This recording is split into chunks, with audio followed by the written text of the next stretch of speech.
An alleged ISIS-linked male in the US was plotting to kill George W. Bush, going so far as to travel to Dallas in November to take video around the former president's home, and recruiting help from a team of compatriots he hoped to smuggle into the country over the Mexican border, according to an FBI search warrant application filed on March 23rd.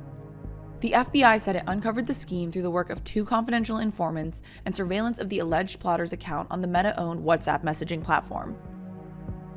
The alleged ISIS operative based out of Columbus, Ohio, said he wanted to assassinate Bush because he felt the former president was responsible for killing many Iraqis and breaking apart the country after the US invaded the country in 2003, according to the warrant. Bush, a Republican who was in the news last week when he inadvertently referred to the US invasion of Iraq in a speech about the Russian invasion of Ukraine, was president from 2001 to 2009.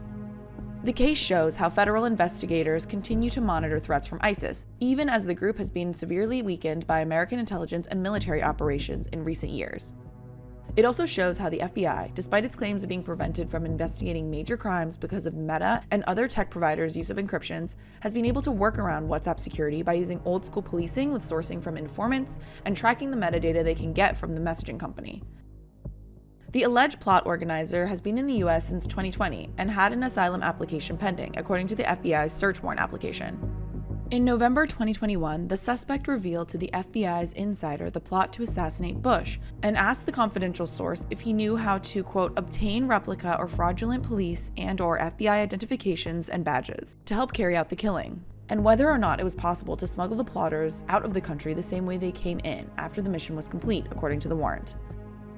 As many as 7 members of the group would be sent to the US to kill President Bush, according to a conversation described in the warrant.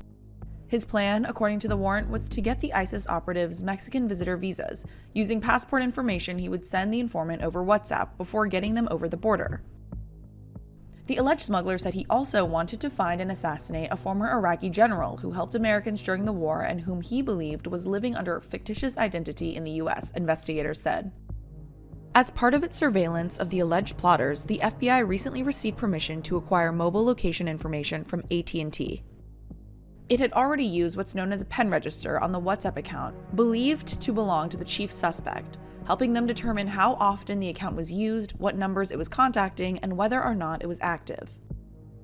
While the suspect seemed convinced his WhatsApp account was secure, he was unaware that investigators could see every message he sent to confidential sources. Nor was he aware that starting in October, he was using a phone that he was given by the informant at the FBI's request. The informant noted that the target was a keen user of WhatsApp and was a member of Ba'ath and ISIS chat groups in the app. While the sources were passing on what they learned over WhatsApp throughout 2021 and 2022, they were also secretly recording the in-person meetings with the alleged plotter in which additional startling details were revealed, according to the FBI.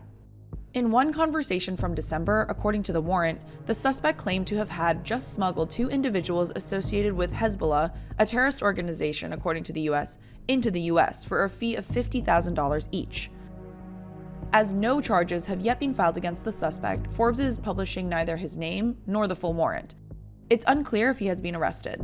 Neither the Department of Justice nor Bush's office responded to requests for comment at the time of publication.